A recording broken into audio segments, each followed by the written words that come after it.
ஈரோடு மாவட்டம் அந்தியூர் அருகே பட்டா மாறுதல் செய்ய 3000 ரூபாய் லஞ்சம் பெற்ற கிராம நிர்வாக அலுவலர் மற்றும் இடைத்தரகர் கைது செய்யப்பட்டனர். செல்லப்ப கவுண்டன் வலசு பகுதியைச் சேர்ந்த கதிர்வேல் பட்டா மாறுதல் செய்ய விண்ணப்பித்திருந்தார். பட்டா மாற்ற மேம்பத்தி VAO பிரகாஷ் 5000 ரூபாய் லஞ்சம் கேட்டதாக கூறப்படுகிறது. இதனை அடுத்து இடைத்தரகர் அருள் ராஜாவிடம் கதிர்வேல் பணத்தை கொடுக்கும்போது மறைந்திருந்த லஞ்ச ஒழிப்பு போலீசார் VAO பிரகாஷ் மற்றும் இடைத்தரகர் அருள்ராஜை கையும் களவுமாக பிடித்தனர். பெரம்பலூர் மாவட்டம் களத்தூரில் 14 வயது பள்ளி மாணவியை பாலியல் வன்கொடுமை செய்த கொத்தனாருக்கு 20 ஆண்டுகள் சிறை தண்டனை விதித்து மகிழார் நீதிமன்றம் தீர்ப்பளித்துள்ளது. களத்தூர் கிராமத்தைச் சேர்ந்த 14 வயது பள்ளி சிறுமியை வேலூரைச் சேர்ந்த பிரபு என்பவர் பாலியல் வன்கொடுமை செய்துள்ளார். இதனையடுத்து சிறுமியின் தந்தை அளித்த புகாரின் பேரில் பிரபு கைது செய்யப்பட்டார். இந்நிலையில் இந்த வழக்கை விசாரித்த மாவட்ட மகிழா நீதிமன்றம் பிரபுவுக்கு 20 ஆண்டுகள் சிறை தண்டனை, 1 லட்சம் ரூபாய் அபராதம் விதித்து உத்தரவிட்டது. கள்ளக்குறிச்சி மாவட்டம் அரியலூர் அரசு பள்ளி மாணவர்களை தேனீக்கள் கொட்டியதில் 20 பேர் மருத்துவமனையில் அனுமதிக்கப்பட்டனர்.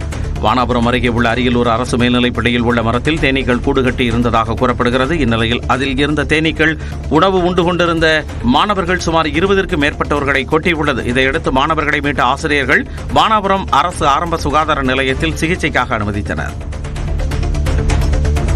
நெல்லை மாவட்டத்தில் பணியில் இருந்தபோது மாரடைப்பு ஏற்பட்ட நிலையில் அரசு பேருந்து ஓட்டுநர் உயிரிழந்தார். புளியங்குடியிலிருந்து நாகர்கோவிலுக்கு சென்ற அரசு பேருந்தை மாரியப்பன் ஓட்டிய நிலையில் திடீரென நெஞ்சுவலி ஏற்பட்டுள்ளது. வலியை பொறுக்க முடியாத நிலையிலும் பேருந்தில் பயணித்த 52 பேரின் உயிரை காப்பாற்றும் முனைப்பில் வண்டியை ஓரமாக நிறுத்திய மாரியப்பன் சில நொடிகளில் பரிதாபமாக உயிரிழந்தார். சென்னை அடுத்த வண்டலூர் உயிரியல் பூங்காவில் யானைகள் ஷவரில் ஆனந்தமாக குளித்து மகிழ்ந்தன. வண்டலூர் பூங்காவில் ரோஷிகி, பிரகத்தி என்ற 2 யானைகள் பராமரிக்கப்பட்டு வருகிறது. வெயிலின் தாக்கம் காரணமாக இந்த யானைகளை பாகன் அழைத்த போதிலும் வரமறுத்த யானைகள் மண்ணை வாரி உடலில் போட்டுக் கொண்டது. பின்னர் யானைகளை அமர வைத்த பாகன் மணலை தட்டிவிட்டு குளிக்க அழைத்து சென்றார். பின்னர் யானைகள் ஷவரில் ஆனந்தமாக குளித்து மகிழ்ந்தன. திருச்சி விமான நிலையத்தில் உள்ள ஸ்ரீ அங்காள ஈஸ்வரி, ஸ்ரீ பீலிகான் முனீஸ்வரர் கோயில் திருவிழாவை முன்னிட்டு பக்தர்கள் பால்குடம், அக்னி சட்டி எடுத்து நேர்த்திக்கடன் செலுத்தினர். கோயிலின் 42ஆம் ஆண்டு விழா கடந்த 30ஆம் தேதி காப்பு கட்டுதல் மற்றும் கொடியேற்றத்துடன் தொடங்கி நடந்து வருகிறது. இதன் ஒரு பகுதியாக கொட்டப்பட்டு பச்சனாட்சியம்மன் கோயிலில் இருந்து 600க்கும் மேற்பட்ட பக்தர்கள் தீச்சட்டி மற்றும் பால்குடம், காவடி எடுத்து வந்து அங்காள ஈஸ்வரிக்கு அபிஷேகம் செய்தனர்.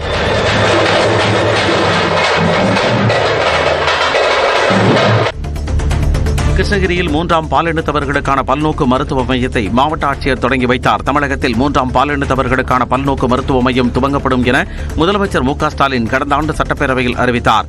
அதன் அடிப்படையில் கிருஷ்ணகிரி அரசு மருத்துவக் கல்லூரி மருத்துவமனையில் 3ஆம் பாலினத்தவர்களுக்கான பல்நோக்கு மருத்துவ மையத்தை மாவட்ட ஆட்சியர் தினேஷ்குமார் திறந்து வைத்தார். திருச்சி மாவட்டம் மணப்பாறை அருகே சிறுமி கடத்தப்பட்ட வழக்கை போலீசார் முறையாக விசாரிக்கவில்லை என கூறி சிறுமியின் குடும்பத்தினர் சாலை மறியலில் ஈடுபட்டனர். மரவனூர் கிராமத்தைச் சேர்ந்த 12ஆம் வகுப்பு மாணவியை சமுத்திரத்தைச் சேர்ந்த துரைராஜ் உள்ளிட்ட 3 பேர் வலுக்கட்டாயமாக கடத்திச் சென்றதாக கூறப்படுகிறது. இதுகுறித்து சிறுமியின் தாயார் புகார் அளித்தும் போலீசார் நடவடிக்கை எடுக்கவில்லை என கூறி அவரது குடும்பத்தினர் திண்டுக்கல் திருச்சி தேசிய நெடுஞ்சாலையில் மரவனூரில் சாலை மறியலில் ஈடுபட்டனர். திருப்பத்தூர் மாவட்டம் வாணியம்பாடியில் தந்தை வாங்கிய கடனுக்காக மகளின் இருசக்கர வாகனத்தை நிதி நிறுவன ஊழியர்கள் பறித்துச் சென்ற சம்பவம் அதிர்ச்சியை ஏற்படுத்தியுள்ளது.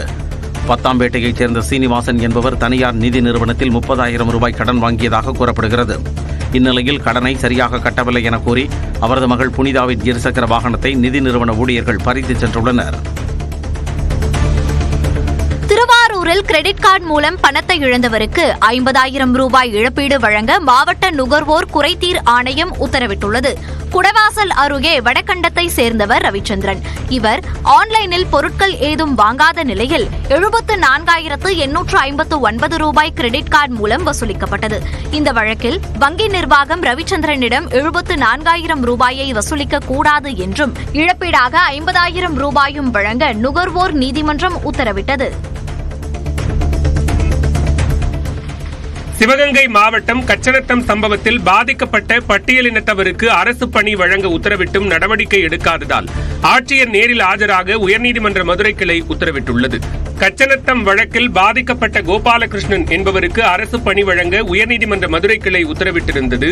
இருப்பினும் பணி வழங்காததால் கோபாலகிருஷ்ணன் உயர்நீதிமன்ற மதுரை கிளையில் முறையிட்டார். இந்த வழக்கை விசாரித்த நீதிபதி பட்டு தேவானந்த் இந்த வழக்கு குறித்து சிவகங்கை ஆட்சியர் வரும் 21ஆம் தேதி நேரில் ஆஜராகி விளக்கம் அளிக்க வேண்டும் என்று உத்தரவிட்டார். திருவண்ணாமலை மாவட்டம் வெம்பாக்கத்தில் மின்கம்பத்தில் உரசியபடி சென்ற 2 மாடுகள் மின்சாரம் தாக்கி உயிரிழந்த சம்பவம் சோகத்தை ஏற்படுத்தியுள்ளது. வெம்பாக்கத்தைச் சேர்ந்த சம்பத் என்பவர் தனது 2 பசுமாடுகளை விவசாய தோட்டத்தில் இருந்து வீட்டிற்கு அழைத்துச் சென்றுள்ளார். அப்போது கரவை காஞ்சிபுரம் சாலையில் உள்ள மின்கம்பத்தின் மீது மாடுகள் உரசியபடி சென்றதால் மின்சாரம் தாக்கி 2 மாடுகளும் பரிதாபமாக உயிரிழந்தன. திருவள்ளூர் மாவட்டம் திருத்தணியில் ஏலச்சீட்டு நடத்தி 10 கோடி ரூபாய் மோசடி செய்ததாக கூறப்படும் பெண் நீதிமன்றத்திற்கு வந்தபோது பாதிக்கப்பட்ட பெண்கள் அவரை முற்றுகையிட்டதால் பரபரப்பு ஏற்பட்டது. கம்பர் தெருவில் வசித்து வந்த ரேவதி என்பவர் 20 ஆண்டுகளுக்கு மேலாக ஏலச்சீட்டு நடத்தி வந்துள்ளார். இவரிடம் 300க்கும் மேற்பட்டவர்கள் பணத்தை செலுத்தி வந்துள்ளனர். ரேவதி 10 கோடி ரூபாய்க்கு மேல் பணம் பெற்று ஏமாற்றிய வழக்கில் அவரை கைது செய்த காவலர்கள் அவரை நீதிமன்றத்தில் ஆஜர்படுத்த அழைத்து வந்தனர். அப்போது அங்கிருந்த பெண்கள் அவரை சூழ்ந்து கொண்டு பணம் எங்கே என கேட்டதால் பரபரப்பு ஏற்பட்டது.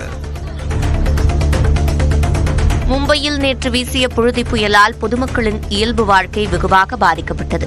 மும்பையின் இதய துடிப்பாக வர்ணிக்கப்படும் ரயில் சேவைகளும் புழுதி புயலால் பாதிக்கப்பட்டன. வாகன ஓட்டிகள் கடும் அவதியடைந்தனர். வழக்கத்திற்கு மாறாக கோடை காலத்தில் புழுதி புயலுடன் காற்றும் அதிக அளவில் வீசியதால் மக்கள் அச்சமடைந்தனர்.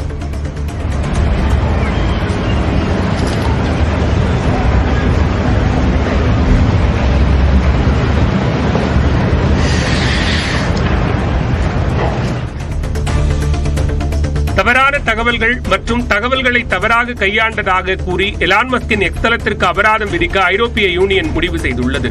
ஐரோப்பிய ஒன்றியம் டிஜிட்டல் சேவைகள் சட்டத்தின் கீழ் விசாரணை நடத்தி எடுக்கப்படும் முதல் நடவடிக்கை இதுவாகும். தரவுகள் தொடர்பான புகார்கள் மட்டுமின்றி பயனர்களை ஏமாற்றி ப்ளூடிக் வழங்கும் வசதி இருப்பதாகவும் எக்ஸ் நிறுவனம் மீது குற்றம் சாட்டப்படுகிறது. எக்ஸ் நிறுவனத்திற்கு இந்திய ரூபாய் மதிப்பில் 8,526 கோடி ரூபாய் அபராதம் விதிக்கப்படும் என தெரிகிறது. நடிகர் தனுஷ் நடித்துள்ள இட்லிக்கடை திரைப்படம் அக்டோபர் 1ஆம் தேதி வெளியாகும் என படக்குழு அதிகாரப்பூர்வமாக அறிவித்துள்ளது.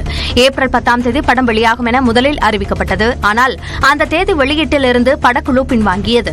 இந்த நிலையில் தற்போது அக்டோபர் 1ஆம் தேதி படம் வெளியிடப்படும் என படக்குழுவினர் அறிவித்துள்ளனர். சென்னை ஆர்கே நகர் அருகே மது குடிக்க பணம் கேட்டு தாயை உருட்டுக்கட்டையால் தாக்கியதாக மகன் கைது செய்யப்பட்டார். தண்டையார்பேட்டையைச் சேர்ந்த சையத் இப்ராஹிம் மது பழக்கத்திற்கு அடிமையாகி அவ்வப்போது பணம் கேட்டு தாய் ஜீனத் பேகத்திடம் தகராறு செய்து வந்துள்ளார். அந்த வகையில் வியாழக்கிழமை அன்று தகராறில் ஈடுபட்ட சையத் பணம் தர மறுத்த தாயை கடுமையாக தாக்கியுள்ளார். இது தொடர்பாக ஜீனத் பேகம் அளித்த புகாரின் பேரில் வழக்கு பதிவு செய்த காவல்துறையினர் சையத் இப்ராஹிமை கைது செய்தனர். சிவகங்கை மாவட்டத்தில் 8 வயது மகளை பாலியல் வன்கொடுமை செய்த தந்தைக்கு 4 ஆயுள் தண்டனை விதிக்கப்பட்டது. பாலியல் வன்கொடுமை, நெருங்கிய உறவினராக இருந்து பாலியல் வன்கொடுமை, நோய் பரப்புதல், சிறுமியை பாலியல் வன்கொடுமை செய்தல் ஆகிய குற்றங்களுக்காக தலா 1 ஆயுள் தண்டனையும், சிறுமியை மிரட்டிய குற்றத்திற்காக 2 ஆண்டு சிறை தண்டனையும் விதித்து தீர்ப்பளிக்கப்பட்டது. பாதிக்கப்பட்ட சிறுமிக்கு அரசு சார்பில் 10 லட்சம் ரூபாய் இழப்பீட்டுத் தொகை வழங்க சிவகங்கை போக்சோ நீதிமன்றம் உத்தரவிட்டது. ஈரோடு அருகே ரயிலில் பெண்களிடம் தொடர் செயின் பறிப்பில் ஈடுபட்ட நபரை ரயில்வே காவல்துறையினர் கைது செய்தனர். சென்னையிலிருந்து திருப்பூர் நோக்கி சென்ற ரயிலில் ஈரோடு காவேரி ரயில் நிலையம் அருகே 2 பெண் பயணிகளிடம் ஒருவர் நகைப்பறிப்பில் ஈடுபட்டார். ரயில்வே காவல்துறையினர் சிசிடிவிகளை ஆராய்ந்து திருட்டில் ஈடுபட்ட ஆந்திராவைச் சேர்ந்த பாலமுருகனை பிடித்து அவரிடமிருந்து 8.5 சவரன் உருக்கிய தங்க நகைகளை மீட்டனர். விருதுநகர் மாவட்டம் ராஜபாளையம் அருகே தேவதானத்தில் மேலமாரியம்மன் கோயில் பங்குனி திருவிழாவில் பூக்குழி இறங்கும் விழா நடைபெற்றது. 400க்கும் மேற்பட்ட பக்தர்கள் தீக்குண்டத்தில் இறங்கி தீமிதித்தனர். வேண்டுதல் வைத்திருந்த பக்தர்கள் தங்களது குழந்தைகளை சுமந்தபடி பூக்குழி இறங்கி நேர்த்திக்கடன் செலுத்தினர். மயிலாடுதுறையில் காவலர்களிடமிருந்து தப்ப முயன்ற போது தவறி விழுந்த ரவுடிக்கு காலில் எலும்பு முறிவு ஏற்பட்டது. பல்லவராயன்பேட்டை பகுதியைச் சேர்ந்த சுதர்சன் என்பவர் பல வழக்குகள் நிலுவையில் இருக்கும் நிலையில் தலைமறைவாக இருந்தார். இந்நிலையில் மாப்படுகை கிட்டப்பா பாலம் அருகே போலீசார் வாகன சோதனையின் போது அவர் தப்ப முயன்று காயமடைந்தார். மயிலாடுதுறை அரசு மருத்துவமனையில் சிகிச்சை பெற்ற நிலையில் அவரை காவல்துறையினர் கைது செய்து சிறையில் அடைத்தனர். திருவள்ளூர் மாவட்டம் பழவேற்காடு கடலில் மீன்பிடிக்க வலைகளை பயன்படுத்துவது குறித்து இருதரப்பு மீனவர்களிடையே வட்டாட்சியர் தலைமையில் அமைதி பேச்சுவார்த்தை நடைபெற்றது. கூனங்குப்பம் உள்ளிட்ட கிராமங்களைச் சேர்ந்த மீனவர்கள் இரட்டைமடி வலை, மாப்பு வகை மீன்பிடி வலைகளை பயன்படுத்துவதால் மீன்வளம் பாதிக்கப்படுவதாக கோரைக்குப்பம் மீனவர்கள் புகார் தெரிவித்தனர். இந்நிலையில் 10 நாட்களுக்குள் இருதரப்பு மீனவர்களும் சமரசமாக பேசி அனுமதிக்கப்பட்ட மீன்வலைகளை பயன்படுத்தி மீன்பிடித்துக் கொள்ளுமாறு அதிகாரிகள் அறிவுறுத்தி அனுப்பி வைத்தனர். மதுரை அருகே உள்ள நிலையூர் கைத்தறி நகர் பகுதியில் பள்ளி அருகே டாஸ்மாக் கடை அமைக்க உயர்நீதிமன்ற மதுரை கிளை தடை விதித்தது. கீழக்குயில்குடியில் செயல்பட்டு வந்த டாஸ்மாக் கடையை கைத்தறி நகருக்கு மாற்றுவதற்கான ஏற்பாடுகள் நடந்து வருவதாக மனு தாக்கல் செய்யப்பட்டது. இதனை விசாரித்த நீதிபதிகள் நிஷா பானு, ஸ்ரீமதி ஆகியோர் சம்பந்தப்பட்ட டாஸ்மாக் கடையை இடமாற்றம் செய்ய இடைக்கால தடை விதித்து உத்தரவிட்டனர். காஞ்சிபுரம் மாவட்டம் அல்லாபாத் ஏரியில் புதர்மண்டி கிடந்த பகுதியில் சீரமைப்பு பணிகள் நடைபெற்று வரும் நிலையில் 20க்கும் மேற்பட்ட மான்கள் அங்கும் இங்கும் உலா வருகின்றன. மான்களை பிடித்துச் செல்ல காஞ்சிபுரம் மாநகராட்சி மற்றும் வனத்துறையினர் நடவடிக்கை எடுக்க வேண்டும் என்று கோரிக்கை எழுந்துள்ளது. செங்கல்பட்டு மாவட்டம் சிங்கப்பெருமாள் கோயில் ஊராட்சி மன்ற அலுவலகத்தின் பயன்பாட்டில் இல்லாத பழைய கட்டடத்தை சிலர் வீடு போல மாற்றி வசித்து வருவதாக புகார் எழுந்துள்ளது. 25 ஆண்டுகள் பழமையான அந்த கட்டிடம் ஆபத்தான நிலையில் இடிந்து விழும் தருவாயில் உள்ளது. பொருளாதாரத்தில் பின்தங்கிய சிலர் இந்த பழைய கட்டடத்தில் ஆபத்தை உணராமல் வசித்து வருகின்றனர். இங்கு வசித்து வருவோருக்கு அரசு தரப்பில் வீடு வழங்க நடவடிக்கை எடுக்க வேண்டும் என்ற கோரிக்கை எழுந்துள்ளது. சேலம் மாவட்டம் இளம்பிள்ளை அருகே அண்ணனை கட்டையால் அடித்து கொலை செய்த தம்பி கைது செய்யப்பட்டார். இடங்கண சாலை அருகே வசிக்கும் சகோதரர்கள் சிவமூர்த்தி, கௌதமராஜ் ஆகியோரிடையே அடிக்கடி தகராறு ஏற்பட்டதாக கூறப்படுகிறது. நேற்று முன்தினம் இரவில் தகராறின் போது கௌதமராஜ் விறகு கட்டையால் தாக்கியதில் சிவமூர்த்தி உயிரிழந்தார். இந்நிலையில் தலைமறைவான கௌதமராஜை பிடிக்க முயன்ற போது அவர் தவறி விழுந்ததில் காலில் முறிவு ஏற்பட்டதாக காவல்துறையினர் தெரிவித்தனர். ராணிப்பேட்டை மாவட்டம் பணப்பாக்கத்தில் தலைமை ஆசிரியையின் 7 சவரன் தாலிச்சங்கிலியை நைட்டி கொள்ளையன் பறித்து சென்றார். புதுத்தெரு பகுதியைச் சேர்ந்த கிருபாகரனின் மனைவியான அபிதா அரசு ஆண்கள் மேல்நிலைப் பள்ளியில் தலைமை ஆசிரியராக பணியாற்றி வருகிறார். வீட்டின் மாடியில் அபிதா தனியாக இருந்துள்ளார். அப்போது வீட்டின் பின்புறம் வழியாக சுவர் ஏறி குதித்து நைட்டி அணிந்து பெண் வேடத்தில் வந்த நபர் தாலிச்சங்கிலியை அறுத்துக் கொண்டு தப்பி ஓடினார். இந்த சம்பவம் குறித்து நெமிலை காவல் நிலைய காவலர்கள் விசாரணை மேற்கொண்டு வருகின்றனர். கொள்ளையனை பிடிக்க 2 தனிப்படைகள் அமைக்கப்பட்டுள்ளன. மத்திய பிரதேசில் வயதான பெண்ணை அவருடைய மருமகள் தாக்கிய காட்சி வெளியாகி பரபரப்பை ஏற்படுத்தியுள்ளது. மாமியாரை முதியோர் இல்லத்தில் சேர்ப்பது குறித்து வாக்குவாதம் நடைபெற்ற போது மாமியாரை மருமகள் கடுமையாக தாக்கினார்.